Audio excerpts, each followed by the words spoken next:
Right now I'd like to talk about the differences between a polymesh 3D and a 3D mesh here inside ZBrush. They might sound very similar, but they're very, very different. Right now I'm working with a polymesh 3D, which means I can simply sculpt on this and freely work with it. If I go into the tool pop-up here and select any of these 3D meshes that you see here, for instance this sphere 3D, and try to click and sculpt on it, I'm going to get a pop-up that says that I can't do that and I need to convert it to a poly mesh. So to do that, all you need to do is simply click here in the tool palette, Make Poly Mesh 3D. I've now converted this into a poly mesh that I can start sculpting on. So what's the significance of this? Why do we have to convert these 3D meshes here into poly meshes? And that's because when you're working with this 3D mesh, again I'll click on the sphere 3D to load it into my canvas. It has a lot of powerful settings here in the Initialize subpalette. So I'll open up Initialize down here at the bottom of my tool palette. And you can see if I click here on the poly frame that we can adjust all the settings. So I can adjust its size in X, its size in Y, its coverage,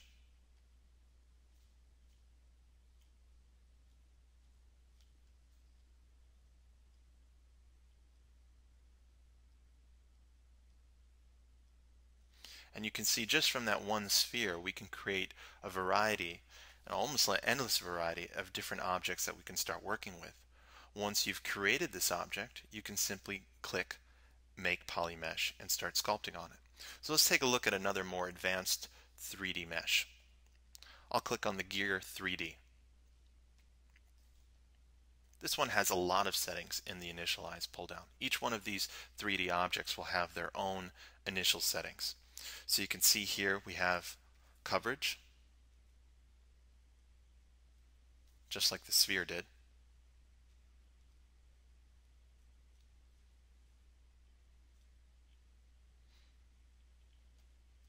We have width,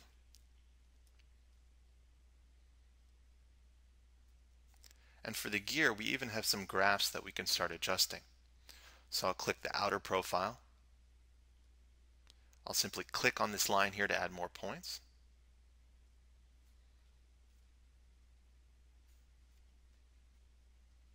I can click on the outer section,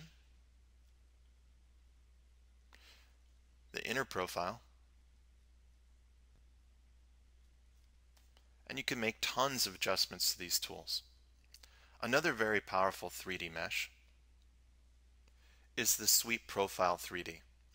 Looks pretty simple, but there's really a lot of exciting things that we can do with this. Again, this one has a graph that we can work with. So I'll click on the point to adjust it.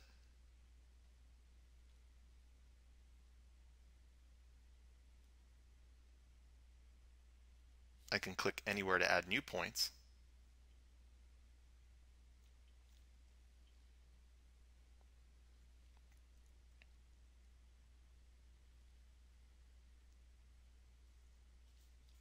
This 3D tool actually even has thickness available.